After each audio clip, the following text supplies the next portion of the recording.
हाँ जी, तो देवियों और सजनों, फिर से आपका स्वागत है हमारे YouTube चैनल स्टडी पोर्ट पर। तो अब तक हमने आराधना कर ली थी और आराधना में भगवान विष्णु का नाम लेके भौतिक विज्ञान के 2 अध्याय पूरे कर लिए। कौन कौन से? एक तो मात्रक एवं विमाएं, मात्रक वाला कर लिया, और एक वर्क पावर एनर्जी वाला कर लिया। अब जो हम आज करेंगे वो होगा ग्रेविटेशन। तो कुछ नया स्टार्ट करने से पहले पुराने वालों की बात कर लेते हैं। तो आपने इन दोनों टॉपिक्स को आराम से पढ़ लिया। अब आप क्या करो कि आपको इनसे आधारित है, इन पर आधारित जहाँ पर भी आपको इनके क्वेश्चंस मिले वो करते रहो, ठीक है? क्योंकि जब तक आप क्वेश्चन नहीं करोगे इनके तो आपको पता कैसे चलेगा कि आपने कर लिया या नहीं। भी एग्ज़ाम से पहले आपने टॉपिक पढ़ लिया तो आप हो सके उतना अभ्यास करिए प्रश्न उत्तर पर, कर करके देखिए आपको आती है नहीं, आती है नहीं। तो उसके अलावा आप थ्योरी का तो रिवीजन करिए ही करिए। हर 10वें या 15वें दिन जो आपने पीछे का पढ़ लिया उसका क्वेश्चंस के साथ थ्योरी का रिवीजन, थ्योरी के साथ क्वेश्चन का रिवीजन आप करते रहिए, यानी कि हर चीज़ को रिवाइज करते रहिए। क्योंकि अगर आप पुराना भूल गए तो नया आप कितना ही पकड़ते रहिए, पुराना भूलते रहोगे तो उससे कोई मतलब नहीं निकलेगा। आपको सारा सिलेबस एक कवर करना है और सबको एक साथ लेके चलना है, कुछ भी पीछे नहीं छोड़ना है, ठीक है? तो लगातार बने रहिए हमारे साथ। तो आज का तो अध्याय हमारा वो है ग्रेविटेशन। तो ग्रेविटेशन बनाया किसने? न्यूटन महाराज का सत्यानाश हुआ था, किसने ग्रेविटेशन को जन्म दिया।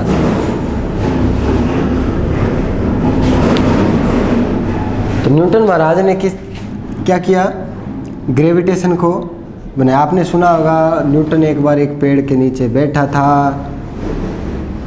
अपनी प्रेमिका का इंतजार कर रहा था, ठीक है?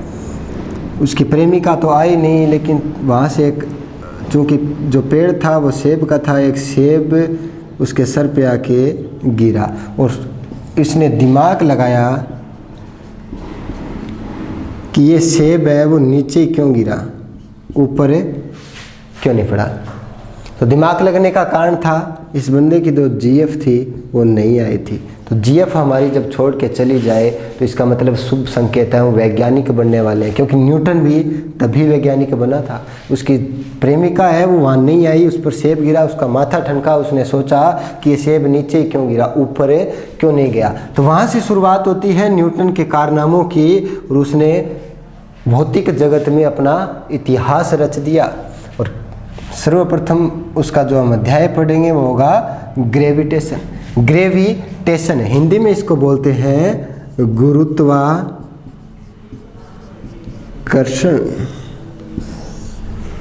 तो अगर आपकी जीएफ आपसे बात नहीं कर रही है, आपकी प्रेमिका आपसे बात नहीं कर रही है, तो इसका मतलब आप वैज्ञानिक दृष्टिकोण वाले हो, आप वैज्ञानिक बनने वाले हो, ठीक है? तो गुरुत्वाकर्षण पढ़ते हैं। क्या है गुरुत्वाकर्षण?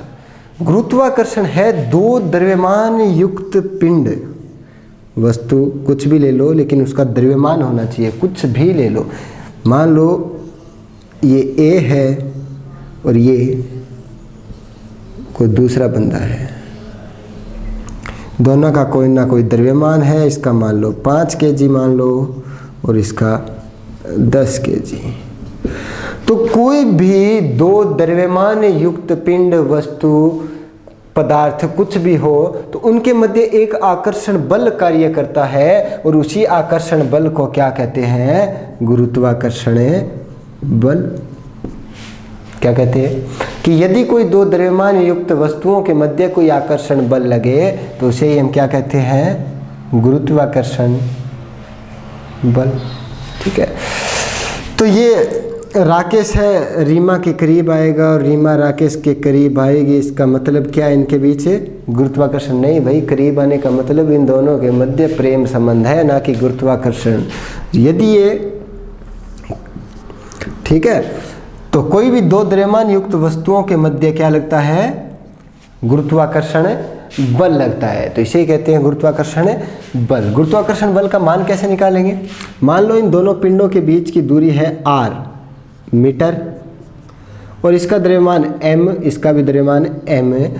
तो जो इनके बीच में लगने वाला बल, आकर्षण बल होगा, वो इन दोनों द्रव्यमान के गुणनफल के, इसका m1 मान लो, इसका m2 मान लो, ठीक है, दोनों द्रव्यमानों के गुणनफल और इनके बीच की दूरी के वर्ग के और एक गुणा कर देते हैं जी कांस्टेंट नियतांक का।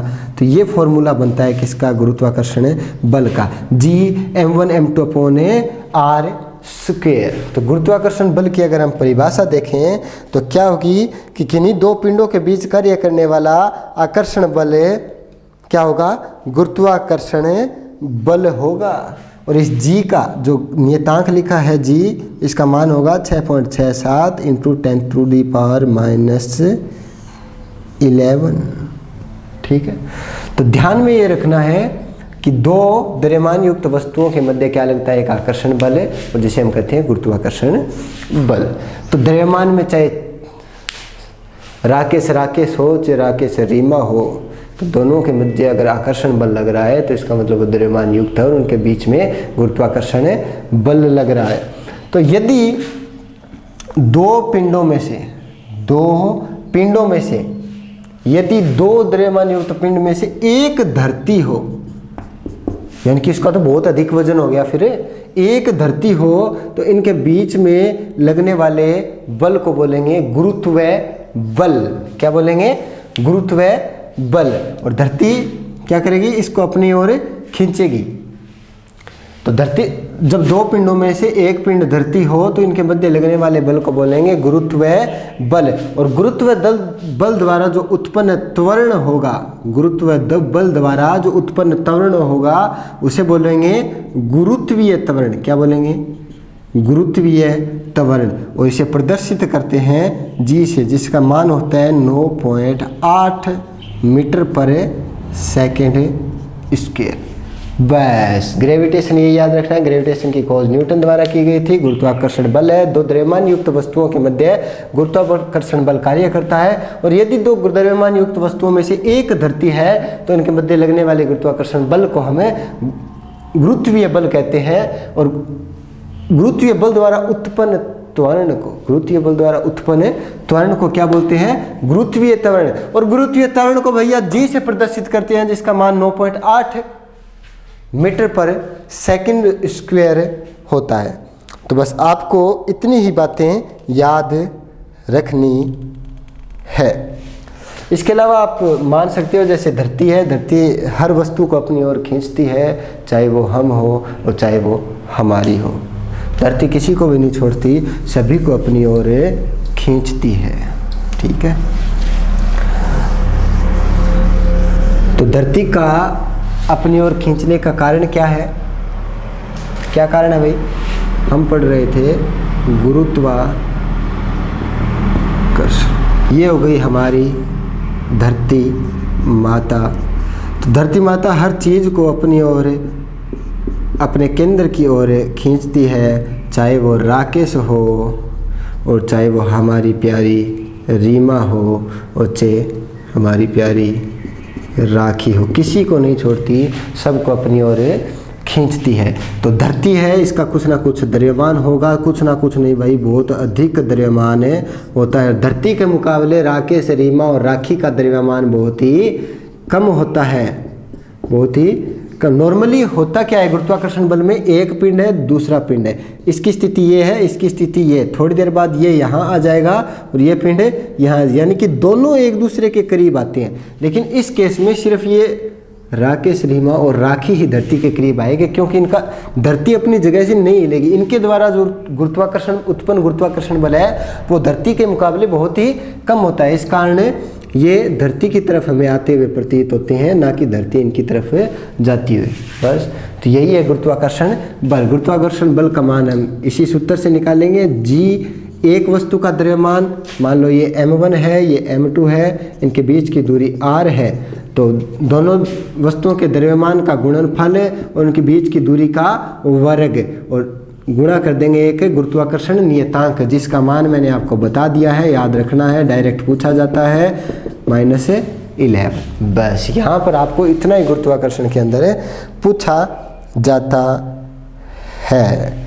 अब जो गुरुत्वीय त्वरण है, अब देखो ये धरती है, एक तो धरती के नज़दीक यानी कि ये धरती है नीचे हमारे, यहाँ से मैं कोई वस्तु डालूँ तो वो धीरे धीरे अधिक वेग, उसका वेग धीरे धीरे बढ़ता जाएगा, यानी कि वो त्वरण होती, अगर किसी वस्तु का धीरे धीरे वेग बढ़ता है तो यानी कि वो वस्तु त्वरित हो रही है। अगर और अधिक ऊंचाई पर ले जाएं तो फिर भी उसका वेग बढ़ता जाएगा। तो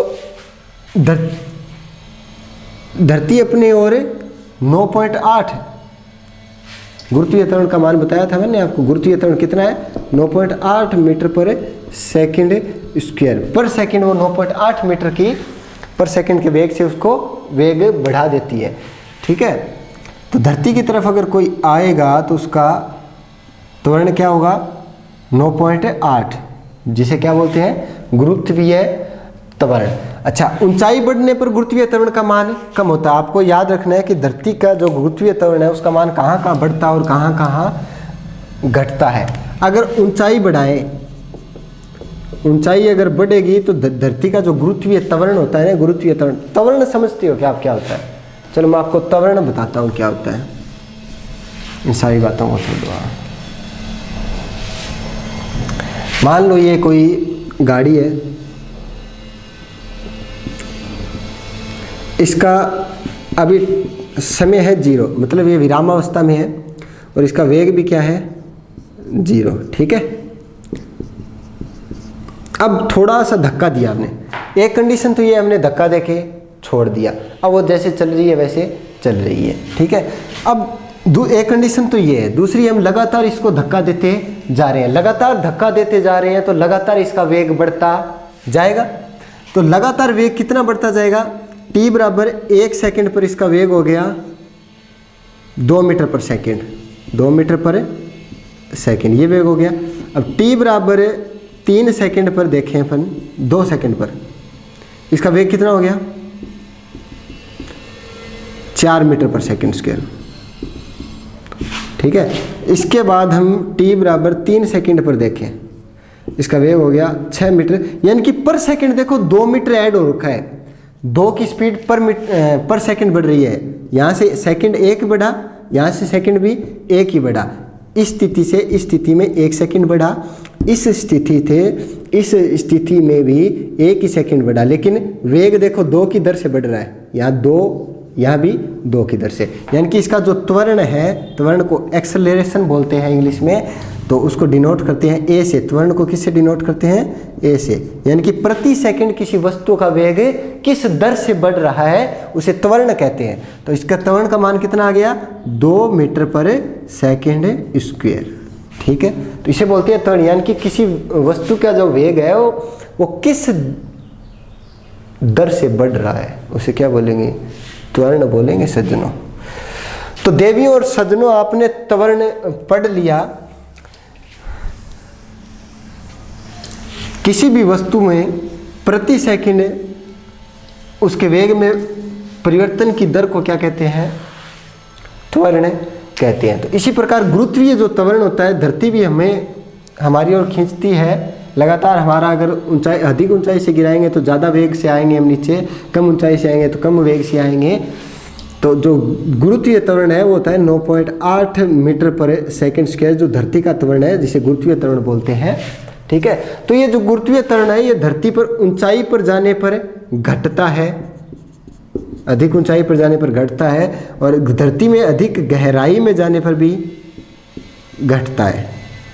ये बात आपको याद रखनी है। आपको प्रश्न पूछा जा सकता है कि गुरुत्वीय त्वरण का मान ऊंचाई पर जाने पर घटता है या बढ़ता है। तो गुरुत्वीय त्वरण का मान ऊंचाई पर जाने पर या गहराई में जाने पर, दोनों ही स्थितियों में घटता है।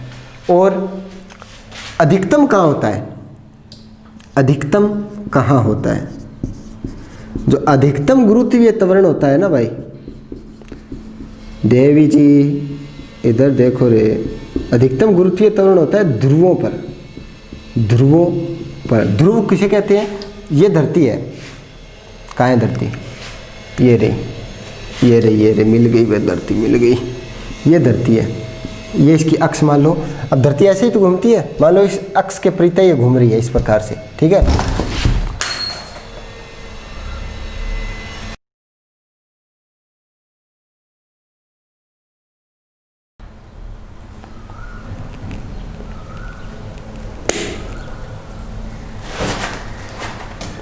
मान ही आप पड़े घंटो।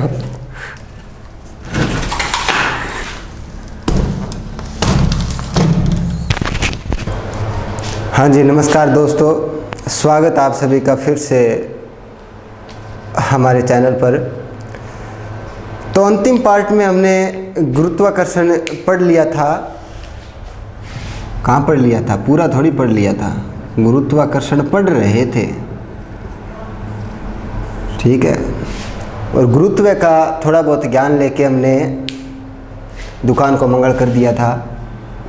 गुरुत्व पढ़ लिया था भाई, गुरुत्व क्या होता है, ठीक है। तो आज गुरुत्व पर आधारित छोटे छोटे प्रश्न करेंगे। तो एक अच्छा सा जयकारे के साथ स्टार्ट करते हैं। तो बोलो सियावर रामचंद्र की जय। तो गुरुत्व से स्टार्ट करते हैं। गुरुत्व क्या होता है? जब दो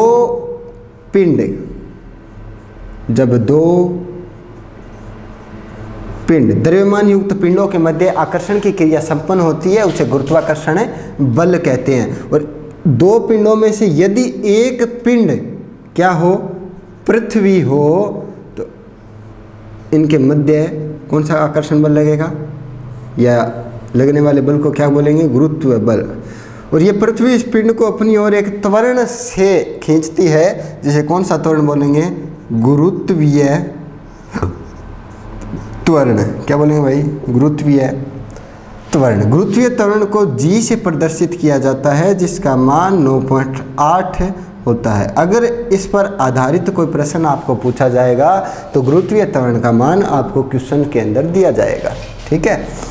चलो जी, गुरुत्वाकर्षण बल का फॉर्मूला क्या आता है? यानी कि दो पिंडों के मध्य गुरुत्वाकर्षण बल हमको अगर निकालना हो तो कैसे निकालेंगे? उनके दोनों द्रव्यमानों का गुणनफल बटा उनके बीच की दूरी r का वर्ग और गुणा में क्या? गुरुत्वाकर्षण नियतांक। ये क्या है? यह है गुरुत्वाकर्षण नियतांक। गुरुत्वाकर्षण नियतांक मान कितना होता है? 6.67 × 10⁻⁻11। ये होता है इसका मान, ठीक है। इतना हमने पढ़ लिया था। हाँ, एक बात है भाई, आप क्वेश्चंस वगैरह कर रहे हो ना साथ में? हाँ चलो, फिर तो बहुत अच्छी बात है, क्योंकि जितना आपने पढ़ रहे हो उसका क्वेश्चंस हो सके तो आप खुद बनाया करो क्वेश्चन। क्योंकि आप जब खुद क्वेश्चन बनाने की प्रैक्टिस करोगे तो आप पहले पूरा टॉपिक ध्यान से पढ़ोगे, क्योंकि पूरा टॉपिक ध्यान से पढ़े बिना आप क्वेश्चंस को बना नहीं सकते, ठीक है। तो स्टडी करते रहिए आप, बेहतरीन आपके सपने ज़रूर पूरे हों। और कोई भी सपना हो पूरा करने के लिए हमको को क्या चाहिए? पैसा चाहिए। गाड़ी, बंगला, घोड़ा, गाड़ी, GF BF कुछ भी अगर आपको चाहिए तो आपको पैसा चाहिए उससे पहले। और पैसे के लिए क्या चाहिए? अध्ययन। तो चलिए करते हैं अध्ययन। तो गुरुत्व हमने पढ़ लिया था भाई, ठीक है। अब गुरुत्व पर कुछ महत्वपूर्ण बातें हैं, जैसे गुरुत्व हम पृथ्वी का पढ़ेंगे। ये हो गई पृथ्वी। अब पृथ्वी के ऊपर की ओर जाने पर, कहाँ जाने पर? ऊपर की ओर जाने पर गुरुत्व का मान घटता है। गुरुत्व का मान घटता है, ठीक है। मान लो ये धरती की सतह है, यहाँ पर 9.8 है, तो ऊपर की ओर लगभग 9 हो जाएगा, या कैसे भी 9.5 हो जाएगा, यानी कि ऊपर की ओर जाने पर गुरुत्व का मान घटता है। वैसे ही धरती के अंदर की ओर जाने पर भी क्या है? गुरुत्व का मान घटता है। प्रश्न कैसे पूछेगा? प्रश्न इस प्रकार से पूछेगा कि यदि धरती से ऊंचाई की ओर बढ़ा जाए तो गुरुत्व का मान में क्या प्रभाव पड़ेगा? घटेगा, बढ़ेगा, कोई परिवर्तन नहीं होगा, या सभी? तो क्या होगा? घटेगा। ऊपर की ओर जाने पर भी और नीचे की ओर जाने पर भी घटेगा। बोलो सियावर रामचंद्र की जय। अच्छा, उसके अलावा जो ध्रुव होते हैं, ध्रुव किसे बोलते हैं? मान लो ये धरती के बीचों बीच क्या है? रेखा। धरती अपनी सतह पर भी तो घूमती है, सूरज के चारों ओर तो घूमती है, अपनी धुरी पर भी तो घूमती है। अरे नहीं समझे यार, अपनी धुरी पर कैसे घूमेगी? जैसे ये धरती है, इस प्रकार अपनी धुरी पर घूमेगी। तो ये वाला भाग, यहाँ वाला भाग तो चारों ओर गति कर रहा है, लेकिन जहाँ ऊपर का भाग जो एक जगह स्थिर है वो कहीं पर भी गति नहीं कर रहा है, तो उसे बोलते हैं ध्रुव। ये भाग क्या है? ध्रुव। ध्रुव पर जी का मान यानी कि गुरुत्व का मान क्या होता है? अधिकतम। अधिकतम, ठीक है। तो आपको पूछ सकता है कि गुरुत्व का अधिकतम मान कब होता है? गुरुत्व का अधिकतम मान कब होता है? कब होता है? जब वस्तु का ध्रुव पर हो, ठीक है। उसके अलावा विषुवत रेखा, तो आप किसी भी कंपटीशन एग्जाम की तैयारी कर रहे होंगे तो आपको जीके में वगैरह में कहीं विषुवत रेखा पढ़ाई जाती है। गिरेगा गिरेगा, ये हो गई विषुवत रेखा, यानी कि मान लो धरती इस प्रकार से घूम रही है, ठीक है। तो जो किनारे वाला भाग है बीचों बीच बाहर वाला, या मान लो एक फुटबॉल ले लो आप, ये होगी पूरी फुटबॉल, ठीक है। इसको इस प्रकार उंगली पे घुमा रही है, ठीक है। तो जहाँ उंगली टिकी हुई है यानी कि जहाँ उंगली पर फुटबॉल घूम रही है वो उंगली वाला हिस्सा और उसके जस्ट ऊपर वाला हिस्सा तो ध्रुव, और इसके विपरीत अधिकतम दूरी पर जहाँ पॉइंट घूम रहे होंगे ये वाली जगह, ये क्या होंगे? विषुवत रेखा। कौन सी रेखा हो गई है? विषुवत रेखा। विषुवत, विषुवत में देखो भाई विष्णु भगवान का नाम है तो इनका भी जयकारा बोलना जरूरी है। बोलो विष्णु भगवान की जय हो। तो सभी भक्तजन ध्यान दें कि विषुवत रेखा पर जो गुरुत्व का मान होता है, गुरुत्व वो क्या होता है? न्यूनतम होता है भाई, याद रखना, न्यूनतम। ध्रुव पर गुरुत्व का मान अधिकतम, विषुवत रेखा पर गुरुत्व का मान न्यूनतम, याद रखना है। इसके अलावा और क्या होगा? इन पे 4 क्वेश्चंस बन सकते हैं। पहला क्वेश्चन, ऊंचाई पर जाने पर गुरुत्व का मान घटता है, गहराई पर जाने पर गुरुत्व का मान घटता है। तीसरा, ध्रुवों पर गुरुत्व का मान अधिकतम होता है। चौथा, विषुवत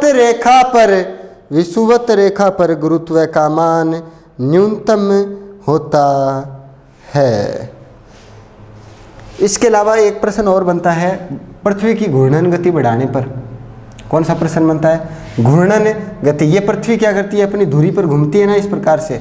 अब देखो नया चित्र बनाते हैं भाई, पुराने में मज़ा नहीं आता, नया चित्र बनाते हैं।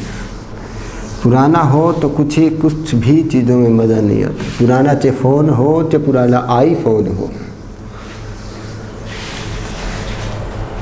पुरानी घड़ी हो चाहे पुराना घड़ी डिटर्जेंट हो, पुरानी चीज़ों में मज़ा नहीं आता। तो नया चित्र के साथ हाजी नाजिर अंदाज में, और ये हमने चित्र बना दिया है पृथ्वी का जो अपनी धुरी पर घूमती हुई प्रतीत हो रही है, ठीक है। तो हम पढ़ रहे थे पृथ्वी की घूर्णन गति। क्या पढ़ रहे थे? पृथ्वी की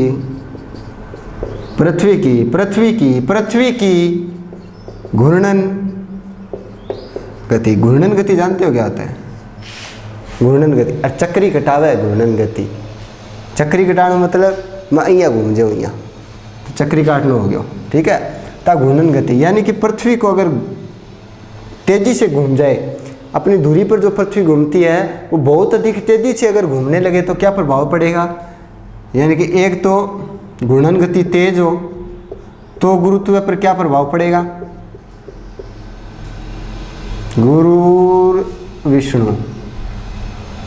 गुरुत्व पर क्या प्रभाव पड़ेगा? और एक घूर्णन गति अगर धीमी हो जाए, क्या धीमी यानी कि धीरे हो जाए, धीरे रे मना धीरे सब कुछ होए, लेकिन अपने को धीरे नहीं करना है, बहुत तेज करना है, ठीक है। सिलेबस सारा तेज करके एकदम सिलेक्ट होना है, ठीक है। तो धीमी हो जाए अगर पृथ्वी की घूर्णन गति तो गुरुत्व पर क्या प्रभाव पड़ेगा? अभी देखते हैं। तो पहली बात, घूर्णन गति क्या होती है? घूर्णन गति होती है पृथ्वी अपनी धुरी पर जो घूमती है, अगर वो तेज़ी से घूमना स्टार्ट करे, क्या करे? तेज़ी से घूमना स्टार्ट करे। अरे मैं इसको एक और स्टाइल से बताता हूँ। देखो आप जब बच्चे थे, आप जब छोटे बच्चे थे, जब अड़बादी की कांच थे, यानी कि बहुत ज़्यादा अड़बाद करते थे, एक नंबर के शरारती लफंडर निकम्मे बदमाश आवारा घुमंतु प्राणी जब थे, तब आप क्या करते थे? एक रस्सी के एक पत्थर को बांधते थे और ऐसे घुमाते थे, हेलीकॉप्टर की तरह चलते थे और वो पत्थर पता नहीं किसको जाके लगता था। तो ये हो गए आप जब बचपन की आपकी ये फ़ोटो है, हाँ आप ही की है, और ये हो गया पत्थर है, और आप बहुत ही कुचमादी थे उस टाइम। तो इस पत्थर को आप घुमा रहे हो अपने चारों ओर, ठीक है, सेम इसी प्रकार से घुमा रहे हो। मैं देखो घुमाने का स्टाइल चेंज कर देता हूँ, पृथ्वी को थोड़ा इधर खिसका देता हूँ, घुमाने का स्टाइल थोड़ा चेंज कर देता हूँ, आपको समझ फिर आसानी से आ जाएगा। ये हो गई अपनी धरती माता। पृथ्वी लिखने की ज़रूरी नहीं है, मैंने बता दिया पृथ्वी है तो आपको पृथ्वी मानोगे, आप फुटबॉल तो मानोगे नहीं। ये होगी धरती, इस प्रकार से घूम रही है। और ये हो आप कुचमादी, जो इसको इस प्रकार से अपने सर के ऊपर घुमा रहे हो, ठीक है। ठीक है जी। अब मान लो ये पत्थर छोड़ो, आपने एक चुंबक ले ली, चुंबक, ठीक है, ये वाली क्या है, एक चुंबक है, और इस पर एक और चुंबक चिपका लिया आपने, चिपकाई है, ठीक है। अब फिलहाल ये चिपकी हुई है, बस इसको धीरे धीरे घुमाना स्टार्ट करो, घुमाना स्टार्ट करो, तेजी। इसको इतना तेज घुमाना स्टार्ट करो कि एक समय ऐसे आएगा, ये चुंबक जो आपस में आकर्षण बल द्वारा जुड़ी हुई है, चुंबक नंबर 1 और चुंबक नंबर 2 आपस में क्या है, चिपकी हुई है। तो एक स्थिति ऐसी आएगी, आप 1 नंबर चुंबक को तेजी से घुमाओगे तो 2 नंबर वाली घूमना बंद कर देगी, यानी कि इससे दूर गिर जाएगी ये, ठीक है। कारण ये होगा कि रस्सी की सहायता से चुंबक नंबर 1 पर तो अधिकतम बल लग रहा है, लेकिन 2 पर बल नहीं लग रहा। वो एक समय ऐसा आएगा, आकर्षण बल टूट जाएगा और अपने आप गिर जाएगी, यानी कि 1 नंबर इस 2 नंबर को खींच नहीं रहा है अपने पास। यही बात है, भी अपने से कोई दूर जा रहा है, इसका मतलब हम प्यार नहीं करते। तो हमारा प्यार करना बनता है, जी भर के प्यार करो एक दूसरे से। उसी प्रकार चुंबक जो है, 1 नंबर चुंबक 2 नंबर चुंबक का साथ छोड़ रही है, मतलब उसने उसके साथ दगा किया है। 1 नंबर उससे प्रेम नहीं करती, मतलब इससे कम आकर्षण दिखा रही है, यानी कि अपनी तरफ कम खींच रही है। 1 नंबर चुंबक 2 नंबर चुंबक को अपनी ओर कम खींच रही है, तभी तो 2 नंबर बाहर जाके गिर रही है। सेम उसी प्रकार पृथ्वी अपनी धुरी पर घूमती है, बहुत तेज से घूमती है। यहाँ अपन खड़े हैं इस जगह पे, तो तेज घूमेगी। सेम वही पृथ्वी 1 नंबर चुंबक है, 1 नंबर चुंबक है, हम 2 नंबर चुंबक है, हम 2 नंबर चुंबक है, और हमारे इन दोनों चुंबकों के बीच चुंबकीय बल द्वारा आपस में चिपकी हुई है। हम और पृथ्वी गुरुत्वाकर्षण बल द्वारा आपस में चिपके हुए हैं। और पृथ्वी अगर तेज घूमना स्टार्ट करेगी तो एक स्थिति ऐसे आएगी, पृथ्वी तो घूम जाएगी, लेकिन हम बाहर की तरफ फेंक दिए जाएंगे, यानी कि पृथ्वी हमें अपनी ओर खींचना बंद कर रही है। पृथ्वी हमें अपनी ओर खींचना बंद कर रही है, यानी कि गुरुत्व का मान कम हो रहा है। यानी कि पृथ्वी की घूर्णन गति अगर तेज हो जाए तो गुरुत्व के मान में क्या होगी, कमी होगी। ये बात समझ में आ गई होगी आपको। चलो बहुत बढ़िया, बोलो सियावर रामचंद्र की जय। तो पृथ्वी की अगर घूर्णन गति तेज होती है तो गुरुत्व के मान में कमी आती है। मोस्ट इंपॉर्टेंट क्वेश्चन है एलडीसी के एग्जाम में और पुलिस के एग्जाम में, तो कई बार पूछा गया है। पी लिख देता हूँ मैं सीधा, ठीक है। उसके अलावा ये जो धीमी वाला है ये रेलवे के एग्जाम में पूछा गया भाई, ठीक है। तो ध्यान रखना कि पृथ्वी की घूर्णन गति अगर तेज हो तो गुरुत्व के मान में कमी होगी, और उसी प्रकार पृथ्वी की घूर्णन गति अगर धीमी हो तो गुरुत्व के मान में वृद्धि होगी, ठीक है। अच्छा, एक बात कि यदि पृथ्वी अपनी चाल से, अपनी जो घूर्णन चाल है उससे 17 गुना अधिक तेजी से घूमना अगर प्रारंभ कर दे तो पृथ्वी की सतह पर जो वस्तु पड़ी है ना वो भार मुक्त हो जाएगी, भारहीन महसूस करेगी। ये क्या करेगी, भारहीन। उसका कारण ये है कि जैसे ये पत्थर इसके चारों ओर घूम रहा है, तो मैंने परमाणु में आपको बताया था कि किसी भी वस्तु के वृत्ताकार पथ के घूमने के लिए जरूरी है एक अंदर की ओर बल और एक बाहर की ओर बल। तो ये पत्थर है, इसको अंदर की ओर बल तो दे रहा है कौन, ये जो चुंबक है इसको अंदर की ओर बल कौन दे रहा है, ये रस्सी, ठीक है। और बाहर की ओर अपकेंद्रीय बल। उसी प्रकार हम पर बाहर की ओर तो लगता है अपकेंद्रीय बल और अंदर की ओर कौन सा, गुरुत्वाकर्षण बल, ठीक है। तो अगर ये तेजी से घूमेगी तो गुरुत्वाकर्षण बल के मान में कमी आएगी। देखो हमने पढ़ लिया ये बात।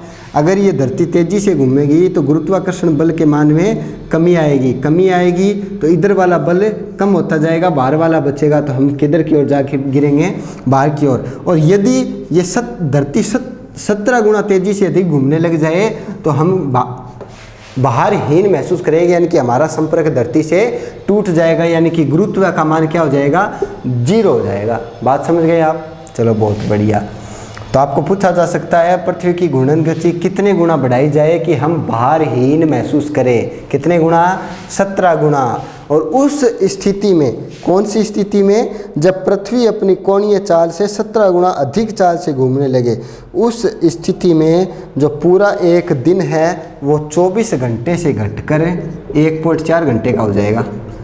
भाई मज़े ही आ गए यार, पूरा दिन 1.4 घंटे का, ना ये करना ना वो करना, ना इधर को जाना ना उधर को जाना, बस किधर को रहना? 1.4 घंटे।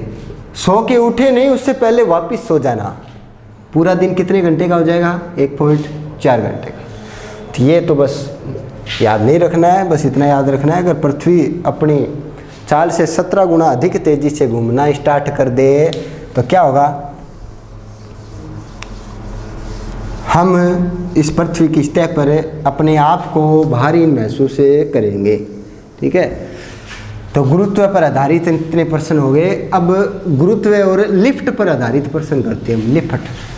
लिफ्ट में चढ़े होंगे आप, अच्छी जगह जब जाते हो तो वहाँ लिफ्ट लगी होती है, लिफ्ट, और बटन दबाते ही सीधा ऊपर उधर ऊपर नहीं, एक माले से दूसरे माले, यानी कि ग्राउंड फ्लोर से फर्स्ट फ्लोर से सेकंड फ्लोर, और हमारी जहाँ मंजिल होगी उस फ्लोर पे हम पहुँच जाएंगे। मंजिल कहाँ होगी? जहाँ हमारी प्रेमिका होगी। ठीक है, तो सीढ़ियों पे चढ़ के अपनी ऊर्जा वेस्ट नहीं करनी, अपनी ऊर्जा का उपयोग कहाँ करना है? फर्स्ट फ्लोर पर चढ़कर। चढ़ेंगे कैसे? Via lift. और लिफ्ट में हमारे ऊपर क्या क्या प्रभाव पड़ेंगे ये हमें जानना है। अब मान लो ये है लिफ्ट, भाई ये हो गई लिफ्ट, और लिफ्ट के अंदर हम हैं और हमारी है। हमारी कौन? माँ बे। हमारी कौन है? ये हर बार एक ही एक बात, हर बार उल्टी बातें सोचना सालों। हमारी माँ है और हम हैं। मान लो लिफ्ट जा रही है ऊपर की ओर, तो हमारे भार में हम क्या अनुभव करेंगे? हमारा भार बढ़ा हुआ हो हमें महसूस होगा, घटा हुआ महसूस होगा, ये महसूस ही नहीं होगा।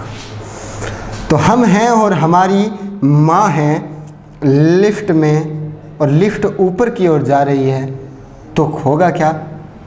हमारा भार बढ़ा हुआ महसूस होगा। क्या होगा?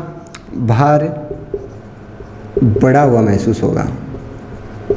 इसके अलावा नीचे की ओर अगर लिफ्ट जा रही है, नीचे की ओर लिफ्ट जा रही है, तो भार घटा हुआ महसूस होगा। ठीक है, ये बातें आपको याद रखनी है कि यदि लिफ्ट ऊपर की ओर जाए तो हमें हमारा जो वज़न है वो अधिक लगेगा, और अगर लिफ्ट नीचे की ओर जा रही है तो हमें हमारा वज़न कम लगेगा। ठीक है, तो आप अगर अधिक सेंसिटिव हो तो आप देख भी सकते हो कि लिफ्ट जब ऊपर जाती है तो हमें अपने पैरों पर अधिक वजन महसूस होता है। उसका कारण यह होता है कि गुरुत्व बल का मान बढ़ जाता है। ठीक है, वो किस प्रकार बढ़ता है आपके काम की बात नहीं है, अधिक उच्च स्तर की भौतिक विज्ञान है जिससे आपका दूर दूर तक कोई संबंध नहीं होने वाला। तो अपना दिमाग खराब मत करें, बस सीधी बात याद रखें, ऊपर जाने पर भार बढ़ा हुआ महसूस होगा और नीचे जाने पर भार घटा हुआ महसूस होगा। ठीक है, उसके अलावा अगर लिफ्ट मुक्त रूप से नीचे गिरे, मुक्त रूप से नीचे गिरे और लिफ्ट के ऊपर आज की सांकड़ी है रही आ टूट जे, और लिफ्ट ने ऊपर कौन खींचा है? रस्सी तो खींचा है। लिफ्ट के ऊपर कौन खींचता है? ज़्यादा हिंदी जाननी पड़ी जो समझ में आओगी थारे। लिफ्ट के ऊपर कौन खींचता है? कौन खींचता है? रस्सी खींचती है भाई लिफ्ट के ऊपर।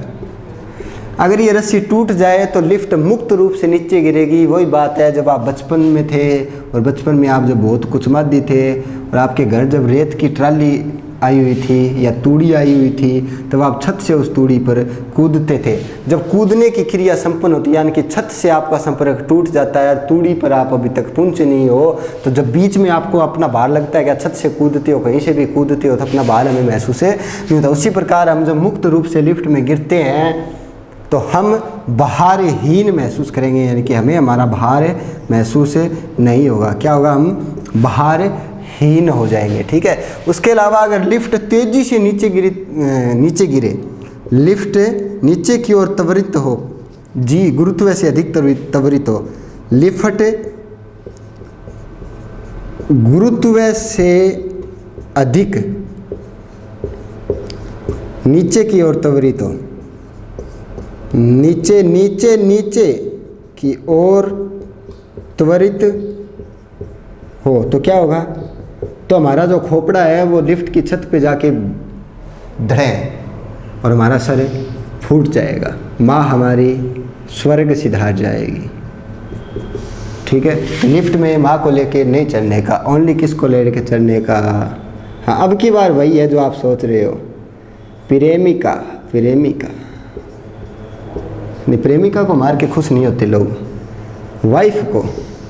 तो लिफ्ट में किसके लेके चढ़ने का, वाइफ को, माँ को लेकर नहीं चलने का। मगर बाई चांस मान लो लिफ्ट नीचे की ओर गुरुत्व से अधिक वेग से, गुरुत्व से अधिक त्वरण में गतिशील हो जाती है तो हमारा सर इसकी छत पे जाके धड़ टकराएगा और हमारा सर फूट जाएगा। अगर आपकी वाइफ की जगह आपकी माँ होगी तो वो स्वर्ग सिधार जाएगी और आपके कर्म फूट जाएंगे, और अगर आपकी माँ की जगह आपकी वाइफ होगी तो आपकी ज़िंदगी जन्नत बन जाएगी। ऐसा लोगों का मानना है, मेरा नहीं है। ठीक है, तो आजकल वो चल रहा है ना, एक वीडियो चल रहा है।